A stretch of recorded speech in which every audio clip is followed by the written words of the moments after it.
Evet değerli izleyenler, birlikteliğimiz devam ediyor ve bu sabah stüdyo konuğumuz sabah saatlerinde ifade ettiğim gibi 2. Cumhurbaşkanı, Cumhuriyetçi Türk Partisi Genel Başkanı Sayın Mehmet Ali Talat bizlerle birlikte. Kendisiyle beraber ülke içerisinde yaşananları, gelişmeleri birlikte konuşacağız değerli izleyenler. Ve tabii elbette ki Kıbrıs konusunda sürdürülen müzakere sürecine de eğer zamanımız yeterse değineceğiz. Ama önce ülke içine dönelim. Çünkü vatandaşın birçok şikayeti var. Beklentiler henüz karşılanmış değil. Bir beklenti var mıydı? O da tartışılır.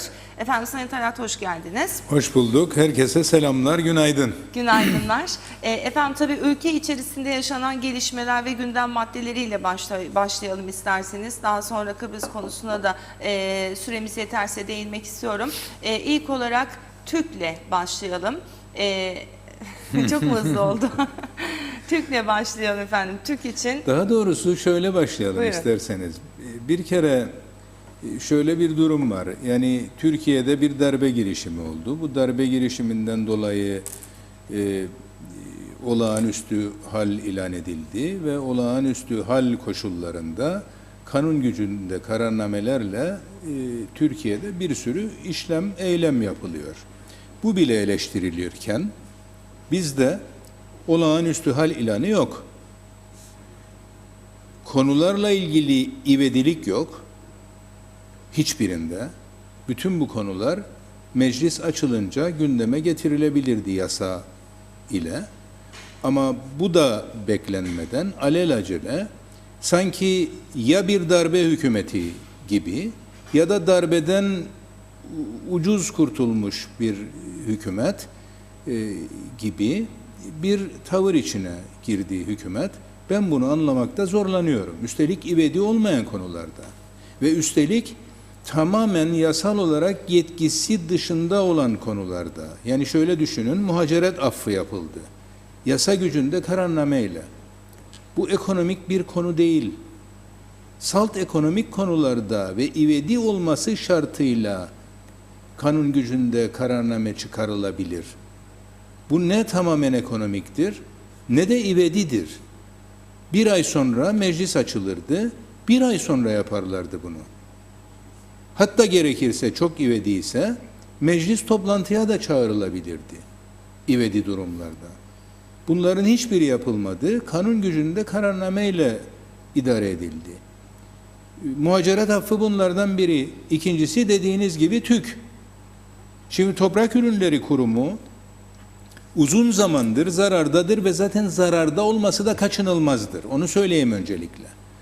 Bu hükümetlerle ilgili değildir ilk başta. Çünkü yanlış kurgulandı. Tabii bunu UBP kurguladı yine. Ama yanlış kurgulandı. Yani zamanında yıllar önce Türkiye'nin Toprak Mahsulleri Ofisi gibi bir kuruluş olarak kuruldu ve görev zararı edeceği peşinen kabul edildi. Görev zararı. Yani nedir bu? İşte kardeşim sen arpayı 5 kuruşa alacaksın, 4 kuruşa satacaksın. 1 kuruşu da devlet ödeyecek sana. Devlet ödemedi. Dedi ki TÜK'e borçlan. Mecburen o da borçlandı. Borcun faizi var. Borcunu ödeyemedi. Devlet kefalet senedi verdi. Hep devlet kefalet senediyle borçlandı TÜK. Ödeme kapasitesi, borçlanma kapasitesi dolunca, kapanınca ki biliyorsunuz İrsen Küçük hükümeti döneminde Türkiye'nin baskısıyla bazı yasal düzenlemeler yapıldı ve borç komitesi diye bir komite kuruldu. Şimdi prensip olarak borç komitesi doğru bir komitedir. Yani bir kurumun borçlanıp borçlanamayacağını, ödeme kapasitesi olup olmadığına bakarak karar veren bir komitedir bu. Bu komite TÜK'ün borçlanamayacağını, aynı şey Süt Kurumu'nun da borçlanamayacağını belirledi. Borçlanamazlar. Bilançoları tutmaz. Ödeme kapasiteleri yok. Bunun üzerine TÜK'ün zararları birikti. Ama sadece o değil. Bir sürü de personel istihdam edildi oraya. mesela son dönemde benim görevde bulunduğum, CTP Genel Başkanı olduğum dönemde TÜİK'e hiçbir istihdam yapılmadı. Ama onun öncesi zamanlarda, CTP öncesinde TÜİK'e çok miktarda istihdam da yapıldı. Dolayısıyla TÜİK iyice şişti, borç batağı içinde çırpındı, durdu. Yönetim kuruluna atamayı yapan siyasiler kendi adamlarına atar dolayısıyla. Sonra talimat verir o adamlara, borçlanın der. Sayıştay da der ki borçlanmaya hakkı yoktu. Yönetim kurulu ceza yesin. Yok canım, yönetim kurulu ceza yemez. Yönetim kurulu değil tek başına sorumlu. Burada siyasi erk de sorumludur. Üstelik sorumluluk ne yani? Öyle kurdular bu TÜİK'ü. TÜİK görev zararı yapabilecek diye düşünülerek kuruldu. Ha, bir sürü yanlış yönetimler oldu. Doğrudur. Bunların ayrıntılarına girmeye gerek yok. Esas önemli olan bunlar da değil. Esas önemli olan böyle bir kurumu kurtarma planı yapılır önce. Fonksiyonları değiştirilir. Gerekirse üretim yapan örgütlere nasıl devredileceği planlanır. Öyle bir niyet varsa ki benim öyle bir niyetim vardı. Bu planlanır. Ondan sonra kurtarma paketi bir bütün olarak açıklanır. Yok kanun gücünde kararnameyle ithal edilen 109 kalem mala %3 fon koyup kurumu kurtaracağız diyerek. Böyle bir şey yaptığınızda bu memlekette pahalılık yaratır. Ham maddelere bile %3 koydular. Tabii. Ve daha ilginci şudur, bilir misiniz?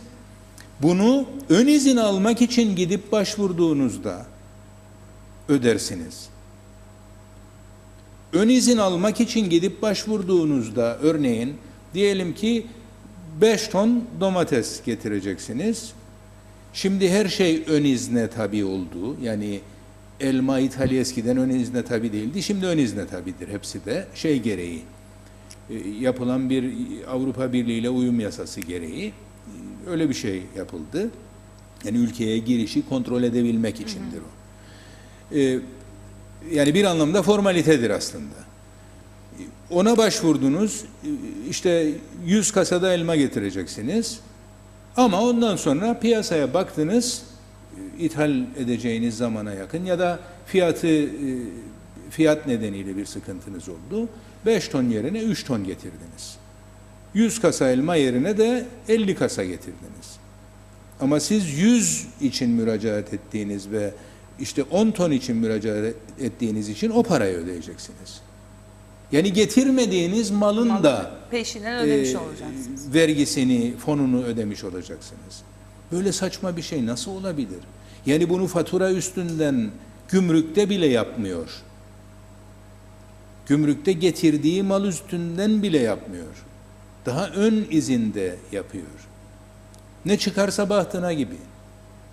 Ve yani dediğim gibi bu çok tehlikeli bir şey. Yem ham maddelerine, soyaya, şuna buna yapılan zam yem fiyatlarına yansıyacak. Yem fiyatlarından doğal olarak ya hayvancı perişan olacak ya da süt fiyatlarına yansıtılacak. Süt fiyatlarına yansıtılınca da ya öldüydük süt fiyatını artırmamak için, çünkü ihraç edebilmek için hellimi, peyniri diğer o pazarlarla rekabet edebilmeniz lazım. Rekabet edemeyeceğimiz için süte acaba sübvansiyon daha fazla uygulayabilir miyiz diye kara kara düşünürken siz şimdi yemi pahalı edeceksiniz. Dolayısıyla sütü pahalı etmemek için sübvansiyonu artıracaksınız. İçte pahalılık yaratacaksınız. İhraç ettiğiniz pazarlardaki de dengeyi korumak için dediğim gibi sübvansiyonu artıracaksınız. Nasıl bir akıldır bu? Ben hiç anlamadım. Ha evet, TÜİK'ü kurtaralım. Burada biz de elimizi taşın altına koyarız. Ama oturalım, konuşalım, tartışalım nasıl kurtaracağımızı ve onu bir tarafa bırak, hadi bizi katmayın tartışmaya. Açıkladığınız bütünlüklü bir paket olsun. Ben TÜİK'ün nasıl kurtulacağını anlamadım. %3 fonla ne olacak? Yani %3 fonla borçları ödenecek. Aynı minval üzere devam edecek TÜİK. Nasıl olacak yani? Evet. Bu bir paket dedi ama paketin detaylarını da açıklamadı zaten. Paketin Sayın başka Bakan. unsuru yok. Sadece %3 fon var. Ha şimdi bu böyle dediğim gibi olağanüstü hal varmış gibi daha önce muhaciret affı, efendime söyleyeyim şimdi de seyr-i sefer affı. Ve yani ben sorarım, bunlar yarın meclise geldiğinde geçmezsen olacak.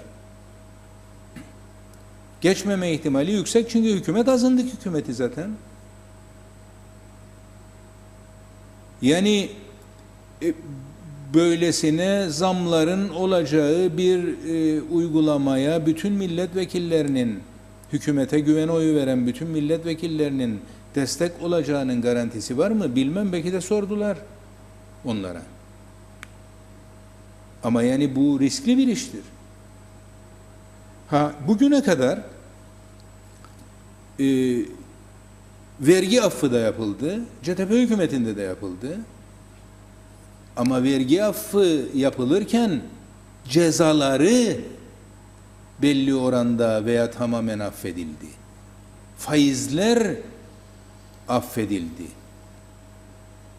Burada seyr-i seferini çıkarmadığı adam 3 sene, 4 sene geriye dönük bir ay mıdır, yıl mıdır bilmem. 2. 1. 2 değil. Geriye dönük 1, ileriye dönük 6 ay.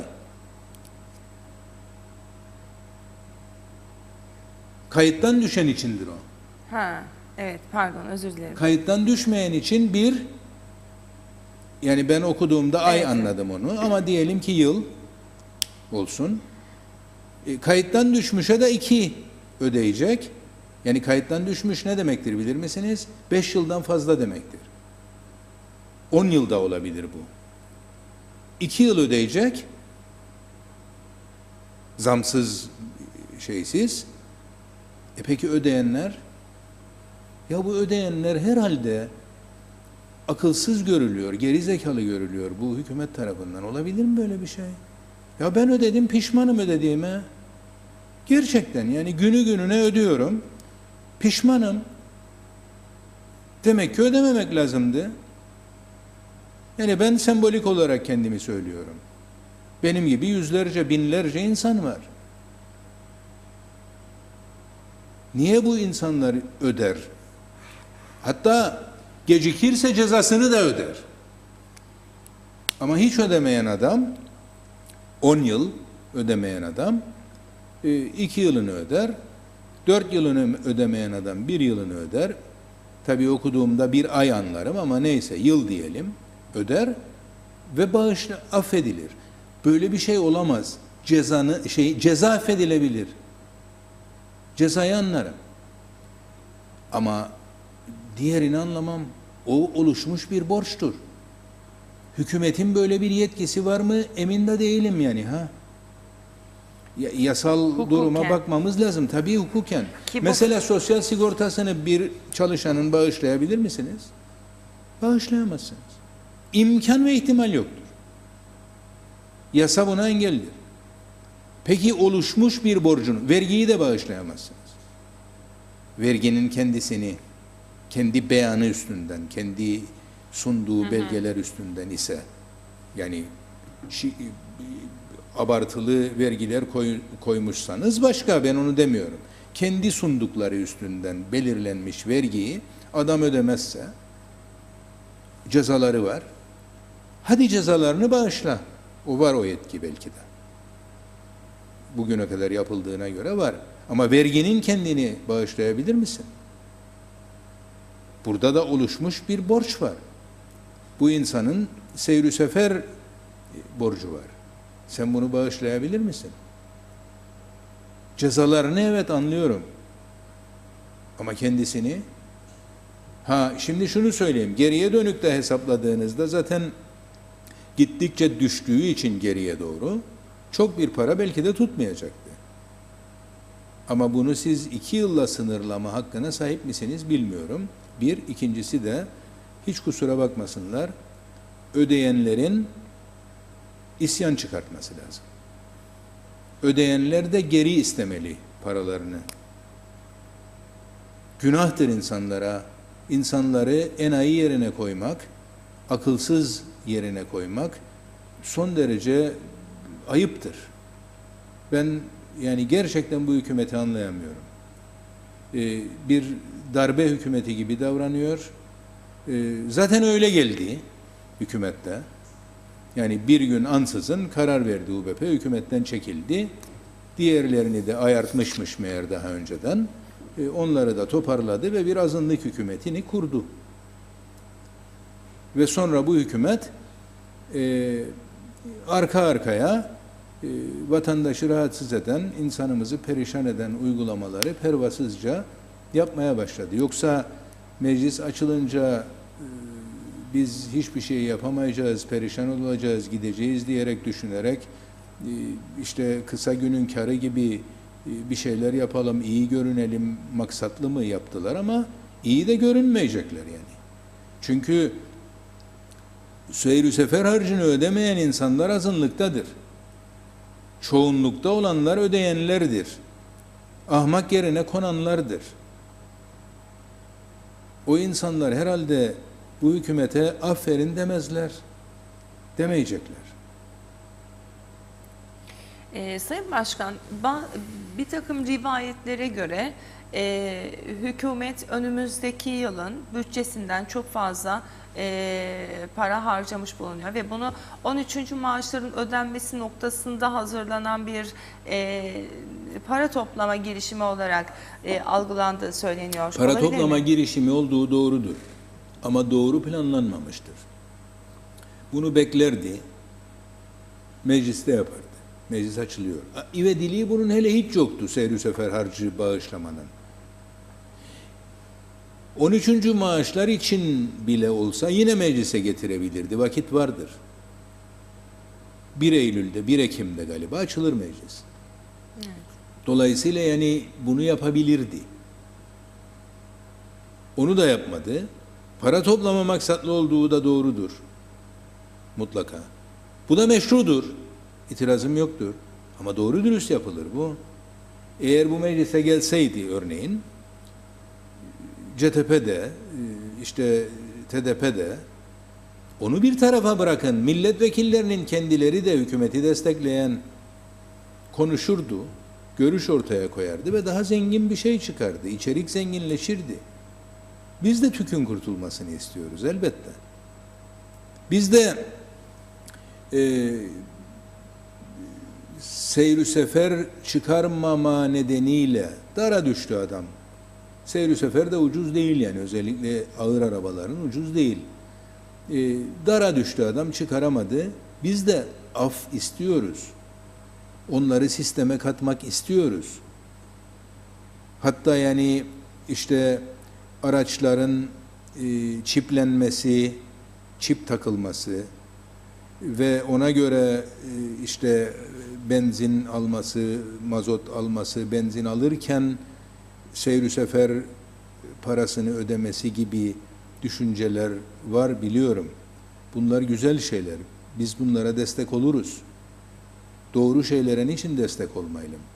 Ama bunlar meclise gelmeden kanun gücünde kararname ile yanlış, çarpık geçirilirse bu iş olmaz. İtirazımız bunadır yani.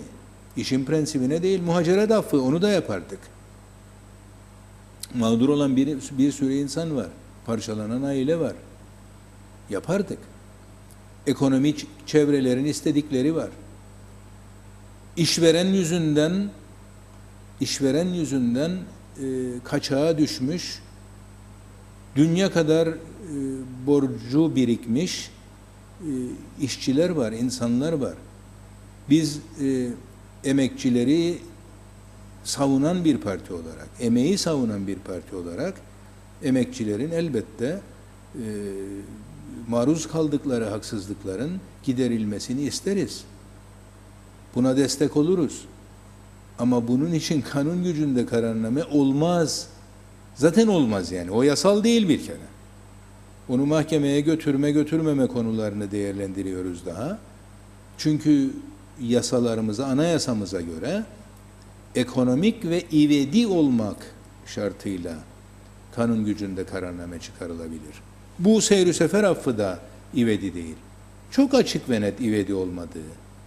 Peki Sayın Talat, bunun mahkemeye götürülmesi ve mahkemenin bunun durdurulması kararı alması söz konusu olursa o güne kadar bu aftan faydalananlar ne olur? Bilmiyorum. Genelde mahkemeler geriye dönük uygulatmaz. Çünkü kaos çıkar o zaman.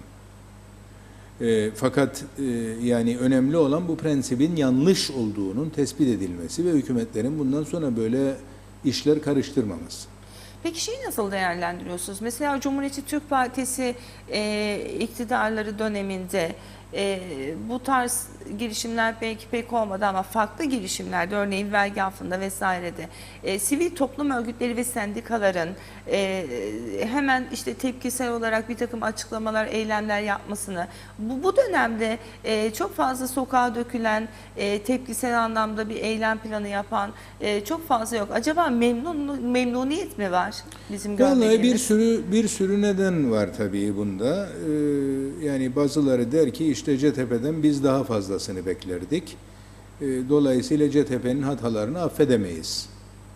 Bu aslında güzel bir şey. Güzel. Yani CTP'nin ne kadar saygıyla karşılandığını veya ne kadar takdir edildiğini gösterir.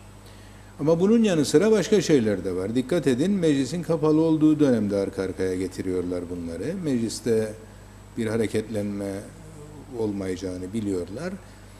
Genelde sivil toplum örgütleri de alıştı, meclisin önünde eylem yapar. Meclis kapalı olduğu için de böyle bir eylemi yapmaları mümkün değil. Halbuki bu eylemlerin meclisin önünde değil, muhataplarının önünde yapılması lazım. Meclis değil esas muhatap olan. Esas muhatap yönetimdir, idaredir. Dolayısıyla yürütmenin önünde yapılması gereken şeyleri bizim örgütlerimiz mecliste yapar. Bir de tabii sizin de ifade ettiğiniz gibi CTP'nin tabanı muhalefet kökenlidir. UBP'nin tabanı iktidar kökenlidir. İktidar alışkanlığı vardır. Dolayısıyla hani tepki gösterirsek sonra başka durumlarda zararımıza olur veya partinin hükümetten gitmesine yol açabiliriz. Hükümetten gitmesi ise bizim menfaatlerimize aykırıdır diye UBP'li kişiler sivil toplum örgütlerinde o örgütlerin hareketini engeller bir şekilde. Halbuki CTP hükümette olsa ve CTP böyle hatalar yapsa CTP'li o sivil toplum örgütlerindeki insanlar neredeyse öncülük yapar protesto etmek için. Çünkü ruhunda muhalefet var. Mesele odur aslında. Bakın mesela bu su konusunda. Hani ne var? CTP olsaydı neler olurdu? Yani bunlar çok önemli şeyler ve tabii bunun yanında birçok şey var. Bu saydığımız kanun hükmünde kararnameler yanı sıra örneğin Türkiye ile ben anlaşmayı imzalarım ama uygulamam mantığı hala devam ediyor. Bakın bakalım bu Mali protokol ya da suyla ilgili yapılan anlaşma ne kadar uygulanacak? Uygulanmayacak. Bunu hep beraber göreceğiz. Yani Uygulanmayacak, uygulanamayacak. neden? Yani konu şudur. Farkımız da odur. CTP bir şeyi söylerse yapar. UBP söylerse yapacağı meçhuldür. Bu UBP için normaldir. Ama örneğin CTP tamam ya ben imzayı atarım ama yapmayacağım derse imzayı attığı anda bombalanır, parçalanır gider. Efendim bir sorumuz var bu konuda. Madem diyor suya değindiniz, şunu da sorar mısınız? Bir tek Sayın Ahmet Benli kabul etmedi bu işi. Sayın Talat buna yorum getirebilir mi parti başkanı olarak? Vallahi ne yorum getireyim? Yani Sayın Benli şu anda kendi kaynaklarıyla ki çok büyük yatırımlar yaptı. Herkes biliyor Evet. bunu. İçme suyu götürdü kente. Şu anda suyu depodan geçmiyorsa içilebilecek niteliktedir Gönyeli'nin. 2,3 TL ödeyip su alacağına ve suyu pahalı yapacağına Gönyeli'de işte 10 kuruş ve 25 kuruştan alarak daha ucuza mal etmeyi tercih ediyor. Bir de su ihtiyacı gittikçe azalıyor. Su ihtiyacı azaldıkça, yani kullanımı da azaldıkça ve ayrıca ihtiyaç azaldığı zaman kuyularının bakımını da yapabileceği için erteleyebildiği kadar ertelemeye çalışıyor. Bu da son derece normaldir. Yoksa su almayacak diye bir kararlılığı yoktur. Sonuçta ihtiyacı olduğu takdirde alacaktır. Hükümet de çok bana göre şeytani bir karar aldı. Bu konuda bir tüzük yaptı. Bu tüzüğe göre suyun geldiği bölgelerde yerel kaynaklardan sağlanan suyun fiyatı da 2,3 TL oluyor. Yani dolayısıyla Ahmet Benli'ye de 2,3 TL'den verecek devlet, Ahmet Benli'nin kendi kuyusundan aldığı suyu. Ama kendi belediyelerinin bazı noktalarına henüz su gitmediği için Türkiye'den gelen onlara 10 ve 25 kuruştan verecek. Yani Güzelyurt'a. Yani Lapta'ya mesela. Lapta'nın her yerine gitmedi. Bunun su. neresi adil? Ney? Bunun neresi adil? Yani Adil değil ki, UBP adil mi olacaktı Allah aşkına? UBP'nin adil olduğu tarihte görüldü mü?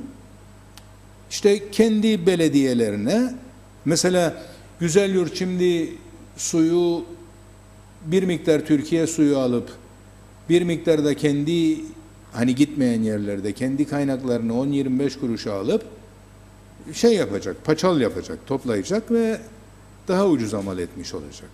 Onun avantajına Lapta'nın da böyle bir durumu varmış. Ben ayrıntısını bilmiyorum. Başka yerlerin de olabilir. Yani dolayısıyla Türkiye'nin suyunun gitmediği yerlerde 10-25 kuruş devam ediyor. Ama geldiği yerde almasa da 2,3 oluyor. Yani bu doğrudan Gönyeli için alınmış bir karardır. Bu tüzük maddesi. Gönyeli'nin ne yapacağını bilmiyorum. Düşünüyordu yani, mahkemeye başvursun mu, vurmasın mı? Yoksa, çünkü her halükarda bir gün alacak, yani bu yıl almasa bile, kış ayları geçse bile yaz başında almak zorundadır. Yaz başında alacağına göre şimdiden mi almaya başlar? Onu bilmiyorum. O kendi kararları. Çünkü zaten biliyorsunuz belediye meclisinin karar vermesi lazım. Evet. Yani belediye meclisi bazen yani sizin belediye başkanının isteği dışında da kararlar verebilir. Örnekleri var yani. Efendim sorularımız vardı size. Hemen onları da aktaralım. Muhtar Ömer Meraklı bu arada bize günaydın demiş ve hangisinden başlayalım dedi. Rahmetlik Sanayi Holding'den mi, Kıbrıs Türk Hava Yolları'ndan mı, turizm işletmelerinden mi, yoksa toplumu yiyip bitiren Kıbrıs Türk Toprak Ürünleri Kurumu'ndan mı diyor ve ülkenin bu sorunlarını dile getirmiş oluyor. Doğru. Pek bir soru değil ama yorumdu. Sayın Talat, yani Sayın Çavuşoğlu, buna da değinelim, daha sonra Kıbrıs meselesine geçebiliriz. Sayın Çavuşoğlu yaptığı açıklamada biz TÜK'ü ve Başbakan da dahil olmak üzere biz TÜK'ü böyle bulduk dediler.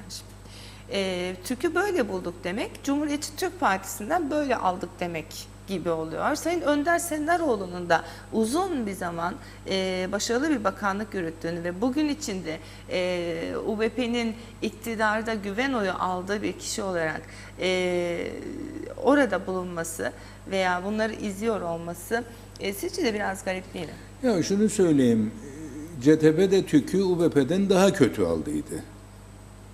Daha kötü durumda aldıydı. Yani bu böyle işte pire ısırdı çık yukarı diye izah edilecek bir durum değil. TÜK yeniden yapılandırılmazsa, bir paket halinde bütün unsurlarıyla yapılandırılmazsa batmıştır. Batmış haldeydik. batmış durumdadır ve kurtulması da mümkün değildir. Fonla da kurtulması mümkün değil. O zaman yarın süt kurumuna da fon getirecekler. Ha, bekleyin. Alıştı ya şimdi UBP. Fon koyacak, TÜK'ü kurtaracak. Bakalım kaçta istihdam yapacak oraya. Fon koyacak, süt kurumunu kurtaracak. Çünkü süt kurumu da bataktır. O da borçlanamaz şu anda. O da bataktır. Ne olacak? Fon koya koya vatandaş bunu ödeyecek. Pahalılık olarak ödeyecek. UBP de kurtaracak. Bunun planlarının yapılması lazım. Onu söylüyorum. Yani kurtarmaya muhtaçtır bu kurumlar. Ama bunların planının, programının yapılması lazım. Bakın su fiyatı 2,3 liraya belirlendi. Bileşenleri nedir dedik. Hala cevap vermediler. Hala cevap vermediler. Ve ne zaman su fiyatı pahalıdır desek bir mugalatayla buna cevap vermeye çalışıyor hükümet. Yani bu yanlış bir şey. Ya 2,3 lira nereden çıktı diyoruz. 1,5 lirası elektrik parası dediler. Baksınlar o sayaçlara, ya kaç aydır geçti işte. Baksınlar bakalım o sayaçlar kaç para yazdı. Dediydim ya, diplomamı yırtarım eğer buysa. 1,5 lira tonu elektrik parası gelirse, ne bu arıtma şey mi yapıyor? Deniz suyundan arıtma mı yapıyor? Ne biçim laf bu? Suyu pompalıyor aşağıdan yukarıya, 1,5 lira tonu diyor. Yani yok böyle bir şey. 2,3'ü nereden buldunuz diyorum. Cevap vermiyor. Öfkeleniyor, kızıyor hükümet. Niye soruyorsun diyor. Sen daha mı iyiydin diyor. CTP milattan önce 2009'da mı 2008'de mi ne bir tüzük yapmış. Tüzük hazırlığı yapmış, pardon tüzük değil. Tüzük taslağı yani yapmış.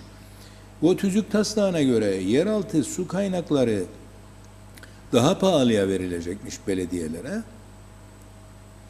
O günden bugüne enflasyonu da hesaplar saymışsınız. O zaman CTP'nin öngördüğü o rakam bugün 2,3'e gelirmiş. Böyle bir hesap bile yaptılar. 2,3'ü izah edebilmek için ben onu sormuyorum ya. 2,3 nereden çıktı? Bunun kaç parasını Türkiye alıyor? Deseyi. Çünkü bize bu su hediye geldiydi. 2,3'ün ne kadarını deseyi alıyor? Ne kadarı masraftır? Ben bunu bilmek istiyorum. Hala onu açıklamıyor. Sorunca da öfkeleniyor. Niye sorar CTP bunu diye? Soracak tabii. Hep soracak. 100 yıl soracak. Nedir bu 2,3? Nereden çıktı? CTP'nin düşündüğü nedir? Benim düşündüğüm bize söylenen maliyetine vereceğiz bu suyu geçiş döneminde özellikle belediyelere, çünkü çok kayıpları var. Bak Lefkoşa'da habire borular patlıyor. Birçok yerde kaçak var. Ödemeleri de yani tahsilatı da düşündüğünüzde ada çapındaki su kaybı %50 gibidir. Ada çapında. Bunu da düşünecek olursak tabii ki maliyetine verilecekti. Verilen söz oydu. Ama maliyetine verilmedi. Şu anda bu suyun maliyeti 1 lirayı geçmez. 2,3 olduğuna göre 1,3 lira fahiş, hiç olmasa 1 lira fazladan para alacak deseyi demektir. Yani kayıpları da mı ödüyoruz anlamında mı? Kayıpları ödeyeceksin zaten. Evet. Lefkoşa'da bu fiyat nasıl çıktı? 7-8 lira. Kârı mı bu? Kim? Artı bir kar mı yani? Bilmem yani. Hayır ya, Türkiye burada büyük yatırım yaptı. Yani ben ona bir şey demiyorum ama bunu doğru dürüst söylesin herkes. Demesin bana ben bunu hediye getirdim ama ver bana 2,3 lira. Evet. Hediye ise 2,3 lira olmaz. Söylediğim odur. Doğru söylensin bize. Hayır densin, biz 50 yılda amorti edeceğiz bu yaptığımız yatırımı bütünüyle. Bunu söylesin.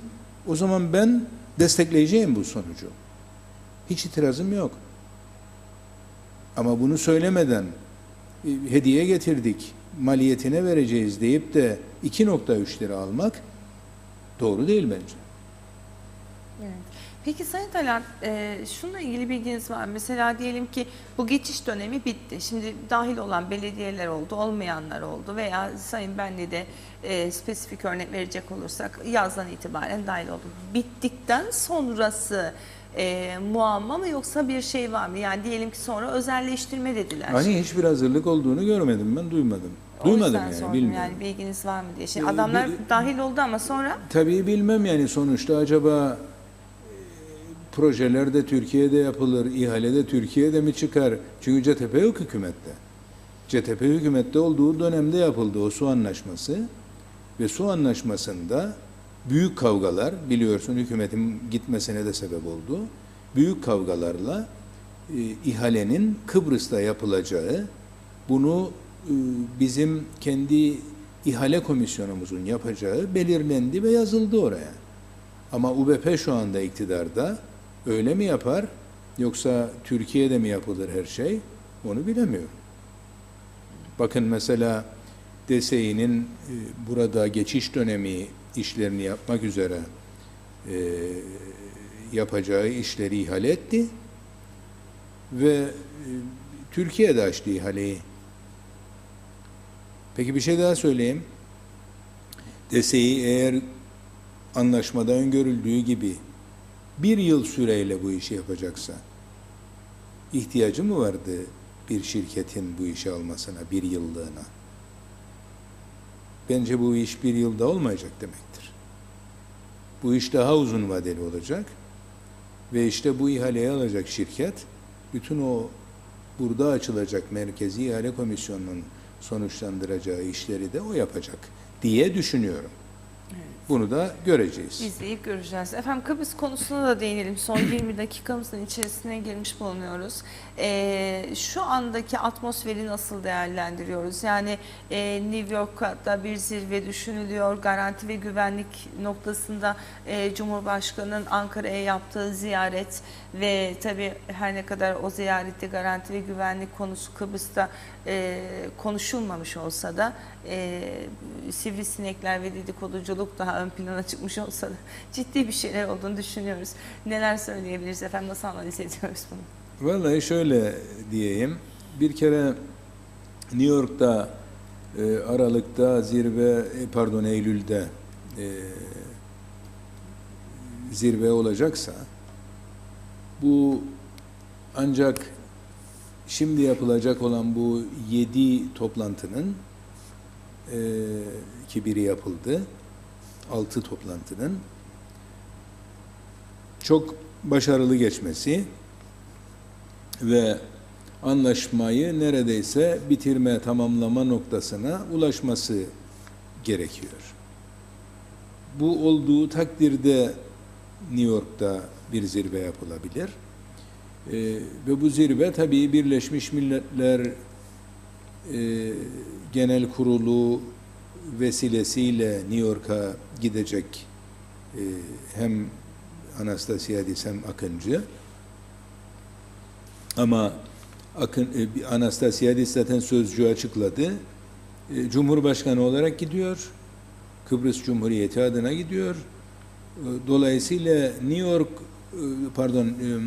Birleşmiş Milletler Genel Kurulu tamamlandıktan sonra ancak böyle bir toplantı, eğer başarılı olursa bu 6 toplantı daha, ancak o zaman böyle bir toplantı yapılabileceği yine burada kararlaştırılarak gidilecek. Dolayısıyla yani hani New York'ta zirve yapılıyor demek şimdiden erken olur. Doğru olan buradaki bu 6 toplantıda sonuca varmaktır.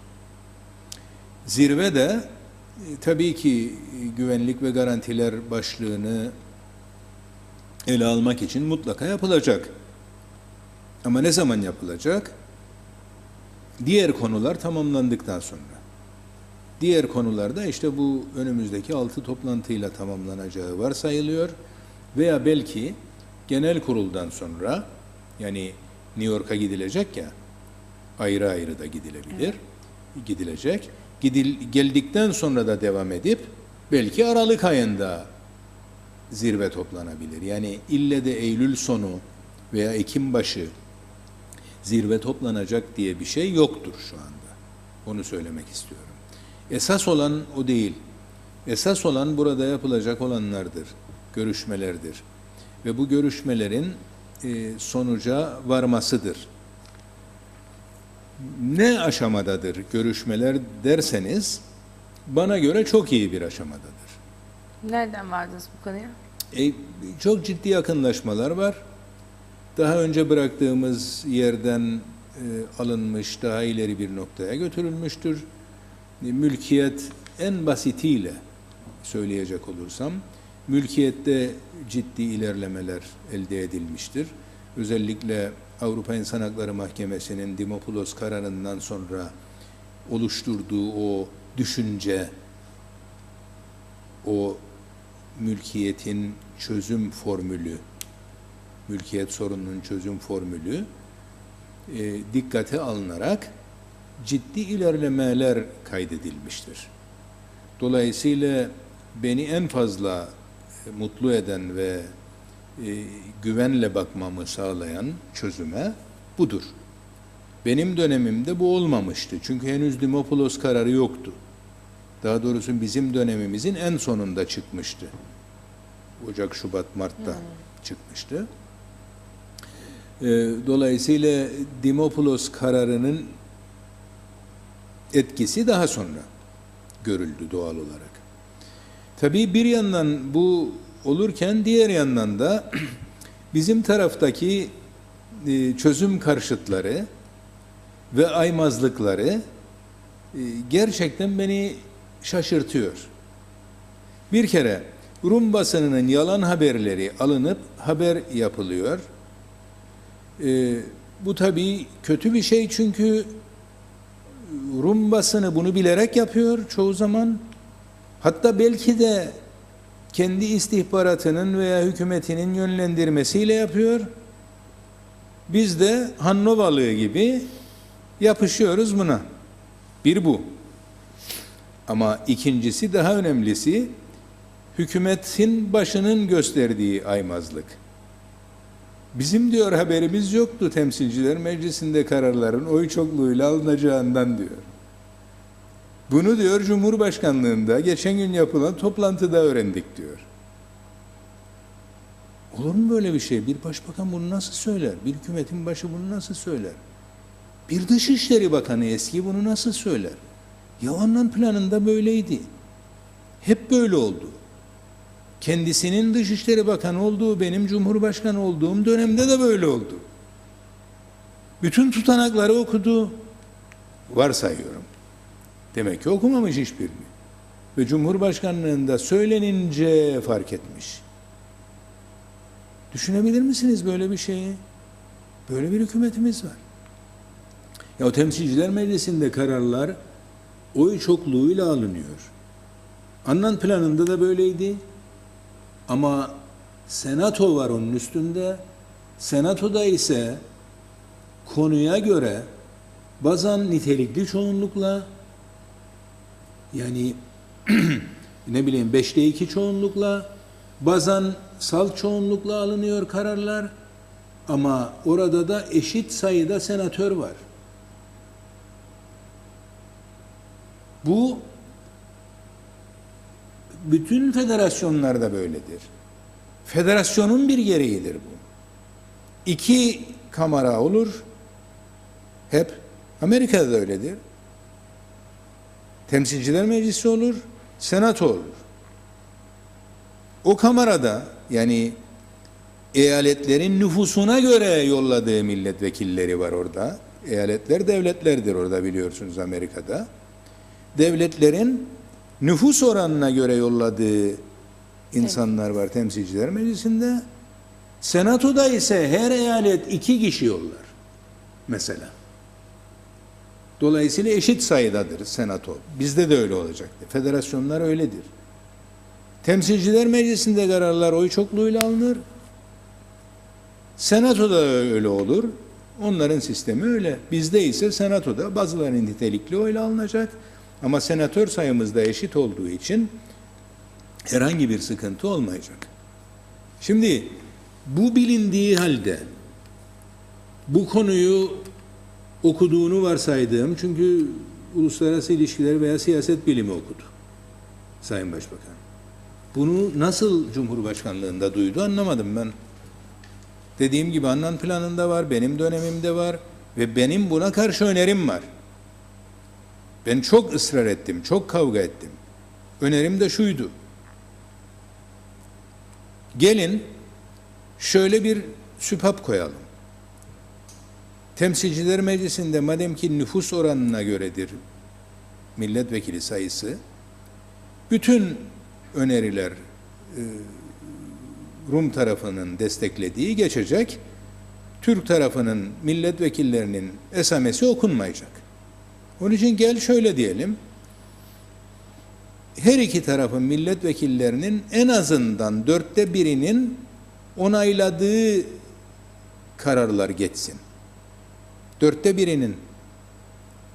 Yani diyelim ki 10 tane, ne bileyim ben, 16 tane, 12 tane şey var, Türk milletvekili var. 1/4'ü 3'tür. En azından 3 tanesi evet desin de geçsin. Dedim. Bunun kavgasını verdim uzun zaman. Dediler ki federasyon prensibine uymaz. Alt kamera nüfusa göredir, üst kamera topluma göredir. Doğru aslında. O zaman dedik ama senato tıkanıklık merkezi olacak. Ve devleti, yani yeni kurduğumuz devleti zora sokacak. Sıkıntıya sokacak.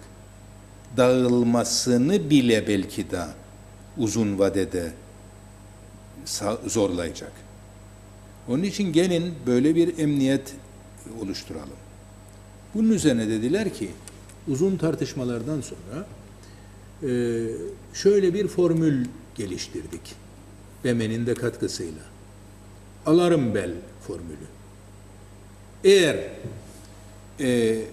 Temsilciler Meclisi'nde bir yasa gündeme gelirse ve oradaki Türk milletvekilleri işte 2/3 çoğunlukla derse ki bu yasa Türk toplumuna aykırıdır, Türk toplumunun zararınadır, bunu buradan geçirmemek lazım görüşündeyse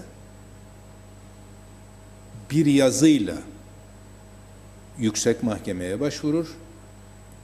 Yüksek Mahkeme bunun doğru olduğunu, yani bu böyle bir kararın Kıbrıs Türk toplumunun aleyhine olabileceğini görürse o zaman Senato Başkanı, Temsilciler Meclisi Başkanı, Başkan Yardımcıları, işte daha birileri eşit sayıda Türk ve Rum bir araya gelir ve buna bir çözüm bulur.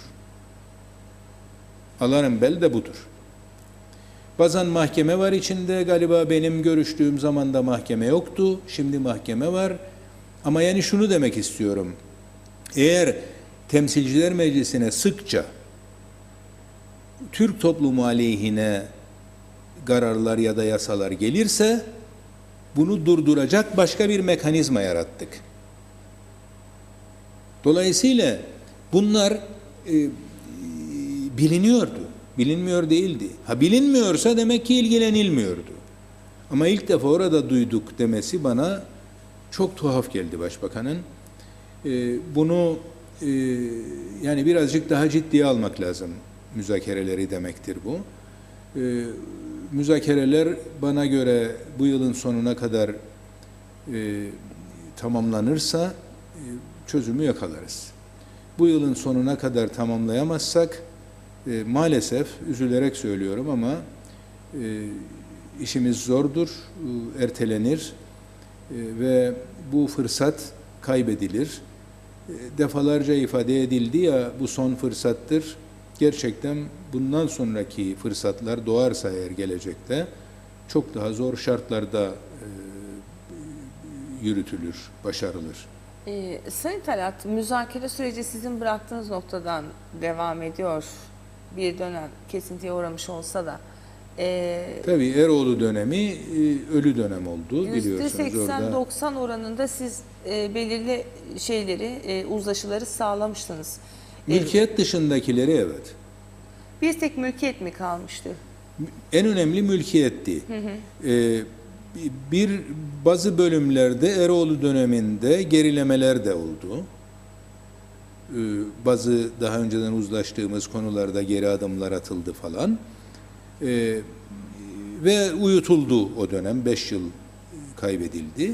Ondan sonraki dönem bizim daha önce bıraktığımız yerden alınarak ilerletildi. Şu anda bana sorarsanız oldukça iyi durumdadır. Mülkiyet dediğim gibi hemen hemen tamamlandı. Bazı tanımlarda görüş farklılıkları var. Yani kullanıcı tanımı şu bu gibi ya da duygusal bağ nasıl oluşur gibi. Bunlar da çözümlenirse mülkiyet başlığı da tamamlanır. Geriye kalan çok az bir şey. Sizi rahatsız ediyor mu duygusal bağ kavramı Yok. veya kullanıcı kavramı? Ama bir şey olacak ya. Yani sonunda biz de esneklik göstereceğiz. Rum tarafı da. Yani bunun çaresi yoktur. Başka türlü uzlaşma olmaz ki. Duygusal bağ dediğimiz şu, yani Rum'un da oturduğu, Türk'ün de oturduğu bir ev düşünün. Bu eve yönelik duygusal bağ nasıl oluşur? Kiminki daha güçlü bir duygusal bağdır? Orada 10 yıl oturanın mı, 20 yıl oturanın mı? Orada doğanın mı, çocukluğunu orada geçirenin mi, gençliğini orada geçirenin mi? Veya orada doğup bugüne kadar yaşayanın mı? Tartışma konusu olan bunlardır. Bunlar çözümlendiği zaman artık o kategorilere göre bu konularda kararlar verilebilecek. Sayın Talat, olası diyelim ki bir anlaşma metni ortaya çıkmadı. Yani bir uzlaşı sağlanamadı. Hani Sayın Cumhurbaşkanı da özellikle vurgu yapıyor. Yani hani artık süremiz daraldı, bu işi çözersek çözebilir, bizim nesil çözemezsek artık federasyon ölür ifadeleri var. Peki Sayın Soyer'le de konuştum. Diyelim ki böyle bir şey oldu. Sayın Soyer dedi ki işte tamam hadi olmadı dedi. Ve Kuzey Kıbrıs Türk Cumhuriyeti'ni ya da atıyorum Kıbrıs Türk Devleti'ni tanıtalım dedik bir şekilde. Mülkiyet konusunda dedi Türkiye'nin başı ağrımaya devam edecek. Yani bu tazminatlardan kurtulamayacağız dedi. Aynı görüşte misiniz ve sizin görüşünüz nedir bu konuda? Sadece tazminat değil, yani doğrudur, tazminatlardan kurtulamaz kimse. Çünkü yani sonuçta prensip şudur. Koçan kimdeyse mal onundur. Bu koçanı eğer sen Kuzey Kıbrıs Türk Cumhuriyeti koçanı olarak vermişsen bunun sorumluluğu senin devletine aittir. Ama 1974 öncesi koçanı elinde tutan kişi malın sahibidir uluslararası hukukun önünde. Ve tazminatları da bağlayan uluslararası hukuktur. Avrupa İnsan Hakları Mahkemesi'dir.